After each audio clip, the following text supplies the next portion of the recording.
when special counsel Jack Smith dropped a 165-page filing with new evidence directly laying bare Trump's intentional efforts to steal votes. When he failed, he then ginned up a mob to storm the Capitol.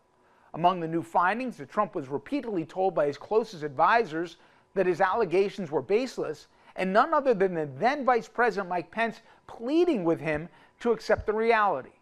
Here's Stephanie. The filing today by Jack Smith is part of that whole remembrance. It's an exquisitely written document, it's really lawyering at its best, and it tries to tell the story of what Donald Trump did on January 6th and in the days before it. Now, why do we have this filing? Why is it here? Because the Supreme Court in July said that presidents have immunity for their official acts. Okay, so Jack Smith says that's fine. What Trump did on January 6th and before January 6th, Smith argues, is not official. It was him in his capacity as a presidential candidate. And the most telling part for Smith is to say the Constitution is really clear on this. The one thing the president doesn't have power over, he has lots of powers, but the one thing he doesn't have power over is selection of the next president, for the most obvious of reasons, because he's the most self-interested person in the world. Obviously, the Jack Smith filing dropped. For those of us like you and us, and that marinate in this stuff, I can still be shocked by the depth and breadth of Donald Trump's criminality.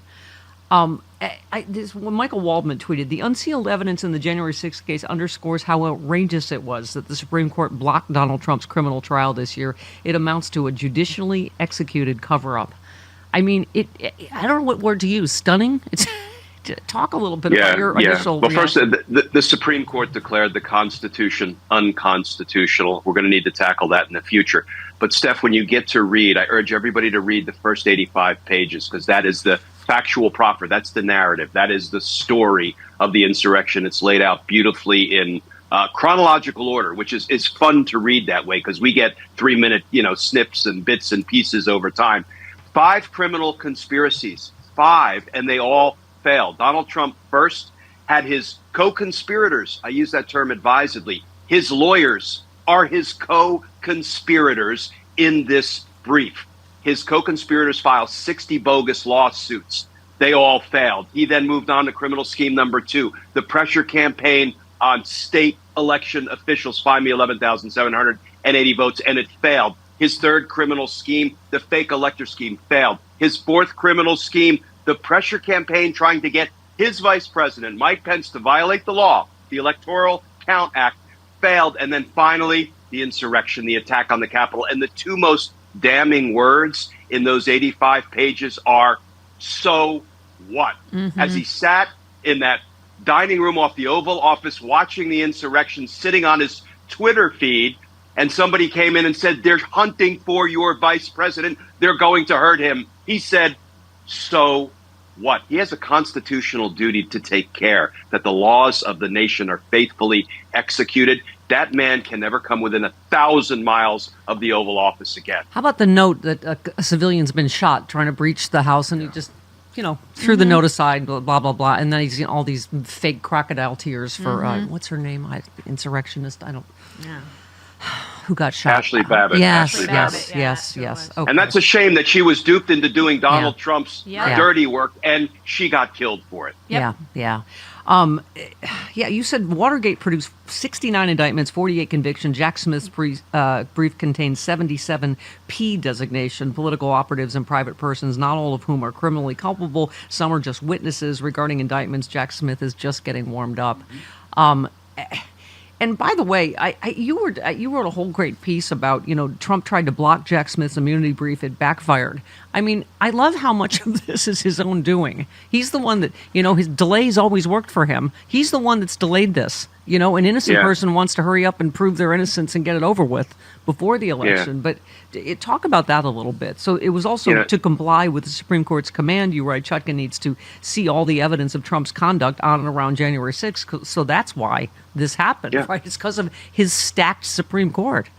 Yeah, he said, I want absolute immunity. And the Supreme Court said, well, we'll give you a healthy dose of immunity, but we are directing Judge Chutkan to look at all the evidence, litigate the issue, and then decide which of your crimes are the official conduct of a president, none, and which are not official conduct, so that you could be prosecuted. That would be all of his crimes at the end of the day. So he got exactly what he asked for, and then he yells and screams that it's election interference because Judge Chutkan gets to look at the evidence and litigate it publicly. Well, news alert, the Constitution provides for what? Public trials. You can't do this stuff behind closed doors. And, I love that filing where he was yelling and screaming before she released this brief, saying, no, please don't release anything because I'm afraid that the witnesses might be harmed, harassed, threatened. Yeah. The same dude who had to have his big fat orange mouth gagged so he wouldn't endanger the witnesses is now just concerned for witness safety. Yeah, sure. Sudden concern for witness security. Wow. So I was going to say, bring us up to date, Glenn. You write in your piece, Chutkan set 2 deadlines, October 1st to object to redactions, October 10th to object to redactions in the appendix materials. Talk to us, I don't know, take us through this legal maze. Yeah, so Judge Chutkan just issued a minute order modifying her schedule. So it looks like we might not see anything else filed until November 7th. That will be Donald Trump's opposition to Jack Smith's attempt to say, look, sport, you don't have immunity for anything. So the open question, Steph, is whether we're still going to see a filing on October 10, which will be a lot like the October 1st filing saying, please don't make anything public in the appendix. Well, you know what? We already got the narrative. And yes, we want to see the appendix, which is the supporting evidence that will prove what's in the narrative in the brief that was just revealed. It's grand jury transcripts and FBI write-ups and all of that. I want to see that too. But look, we already got the story. So it looks like this may be where we are in this case until after the election, which is fine. We have enough to go to the polls and vote Donald Trump guilty right now. Yeah. Well, and also, hopefully karma and justice will come all at once. You end your piece by saying Trump may inadvertently have hastened the day when he finally faces justice, right? Between his, being the ones responsible for the delay and then this Supreme Court nonsense. And I keep asking, Glenn, how, I don't, obviously we know it's a ridiculous ruling, but isn't it worse if they're official acts? Right? Than if they're private acts. I mean, so now we have to tap dance around.